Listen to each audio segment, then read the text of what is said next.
आप सभी दर्शकों का आपके अपने स्टडी मेंटर यूट्यूब चैनल पर हार्दिक स्वागत है।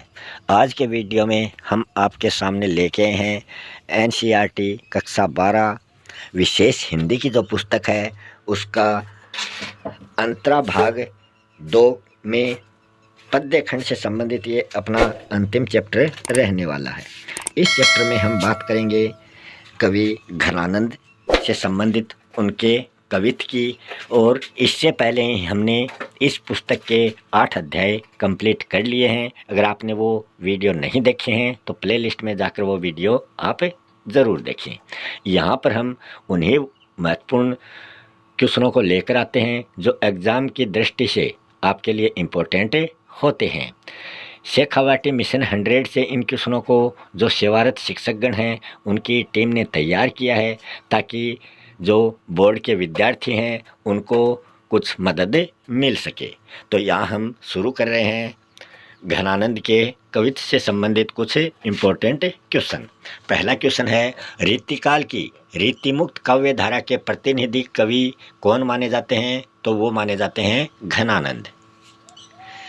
इस घनानंद का संधि विच्छेद हो जाएगा घन धन आनंद, और ये अगर इस संधि की बात करें तो इसमें यहाँ पर नए में क्या है, ए है, और आगे क्या है, आ है। तो एक जैसे स्वर इसमें हमें देखने को मिले हैं, तो ये दीर्घ स्वर संधि यहाँ पर हो जाती है। ए और आ मिलकर आ बन जाते हैं।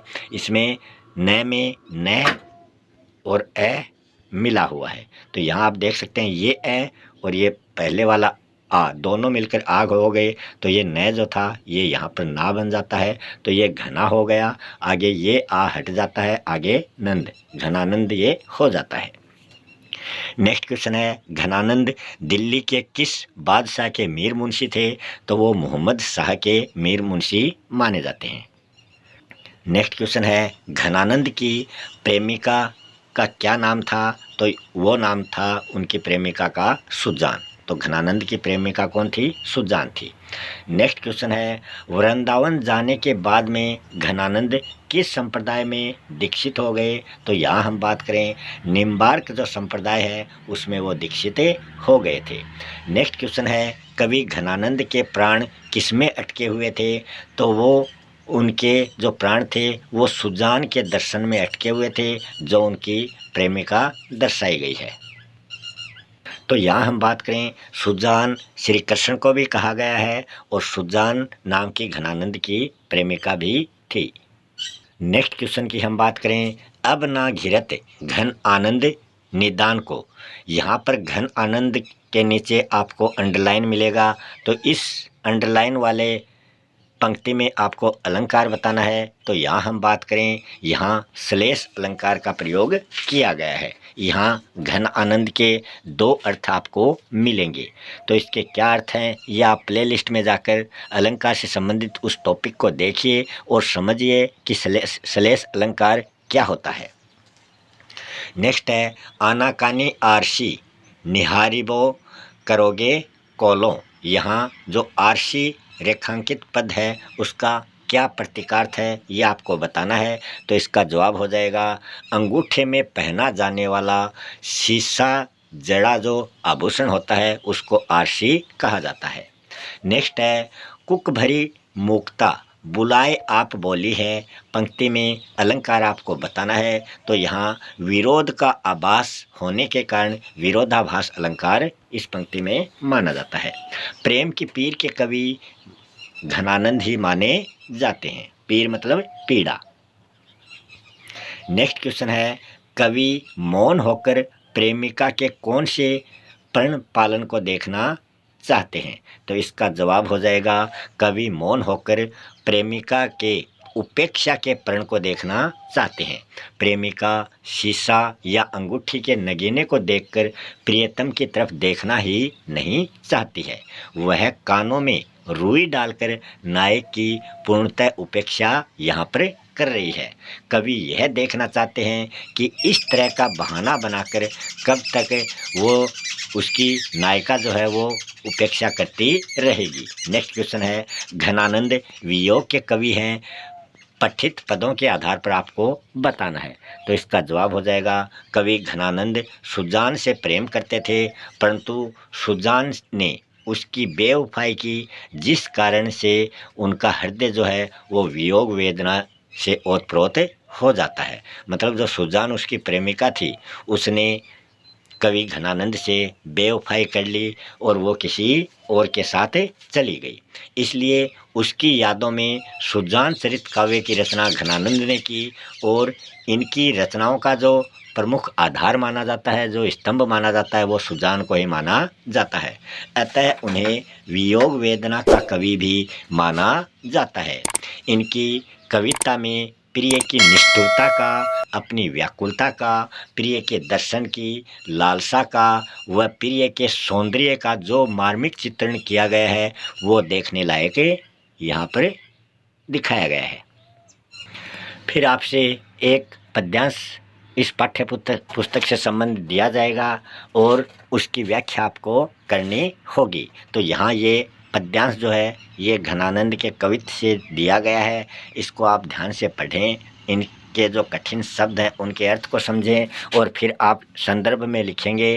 प्रस्तुत पद्यांश जो है ये हमारी पाठ्य पुस्तक आरोह भाग 2 में कवि घनानंद द्वारा रचित कवित्व से संग्रहित किया गया है। प्रसंग में लिखेंगे, इस पद्यांश में कवि ने सुजान को पाने की लालसा का वर्णन किया है। घनानंद अंतिम सांसों तक सुजान के दर्शन के लिए तरस रहे हैं और उसके प्राण जो हैं वो उस सुजान प्रेयसी जो है उसके दर्शन के लिए अभी तक अटके हुए हैं। यही बात आपको प्रसंग में लिखनी है। फिर व्याख्या में आपको लिखना है, कवि घनानंद जो हैं वो सुजान को लक्ष्य करके कहते हैं कि अब तो बहुत दिन हो गए हैं, मेरे प्राण जो हैं वो आपके दर्शन की लालसा में ही अटके हुए हैं, अन्यथा कब के शरीर छोड़कर निकल गए होते। आपके आने की जो अवधि है वो बीत गई, पर ये निरंतर आपका इंतज़ार करते रहते हैं, आपकी प्रतीक्षा करते रहते हैं। जैसे ही आपके आने की अवधि पास आती है, मेरे ये प्राण आपके दर्शन की लालसा से छटपटाने लगते हैं और इनकी जो व्याकुलता है वो लगातार बढ़ जाती है। छैल छबीली प्रिया सुजान से कई बार आने को उन्होंने कहा था, पर वो नहीं आई। कवि कहते हैं कि हे मन भावन सुजान, अब आकर तो मेरे सम्मान को तुम बचा लो। मैं तुम्हारी झूठी और विश्वास न करने योग्य बातों पर विश्वास करके उदास हूँ। अब तो घना आनंद देने वाले बादल भी नहीं घिरते जिससे मुझे तृप्ति मिल सके। अब स्थिति मेरी यह हो गई है कि मेरे प्राण प्रयाण करने के लिए अधरों तक आने लगे हैं। मेरे प्राण जो हैं वो सुजान का संदेश लेकर जाना चाहते हैं, इसी आशा में वो अटके हुए हैं। नहीं तो कभी के मेरे प्राण निकल जाते। तो वो अपने जीवन के अंतिम समय में भी अपनी प्रेमिका को याद कर रहे हैं। विशेष में आप लिखेंगे कि सरस और भावपूर्ण ब्रज भाषा का प्रयोग हमें यहाँ देखने को मिला है। प्रियतम के दर्शन की लालसा व निश्चल प्रेम की अभिव्यक्ति यहाँ पर की गई है। घन आनंद में श्लेष अलंकार, कही कही, गही गही, द्वै द्वै आदि में, दय दय आदि में पुनरुक्ति प्रकाश अलंकार का प्रयोग हमें देखने को मिला है।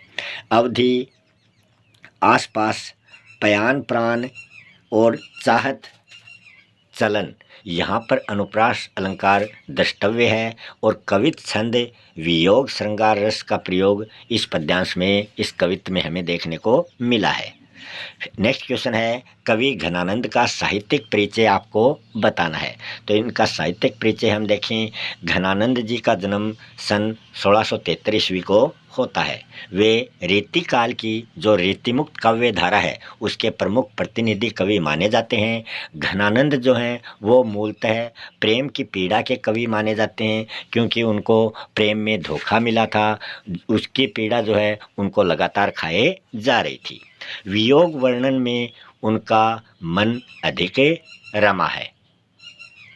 उनकी रचनाओं में प्रेम का अत्यंत गंभीर, निर्मल, आवेगमय और व्याकुल कर देने वाला उदात्त रूप जो है वो प्रकट हुआ है, व्यक्त हुआ है। इसीलिए उन्होंने उनको साक्षात रस मूर्ति भी कहा गया है। उनकी कविता में लाक्षणिकता, वक्रोक्ति, वाग विदग्धता के साथ अलंकारों का कुशल प्रयोग हमें देखने को मिलता है। घनानंद जी की जो भाषा है वो परिष्कृत और साहित्यिक ब्रज भाषा है। वस्तुतः वे ब्रज भाषा प्रवीण ही नहीं, सृजनात्मक काव्य भाषा के प्रणेता भी माने जाते हैं।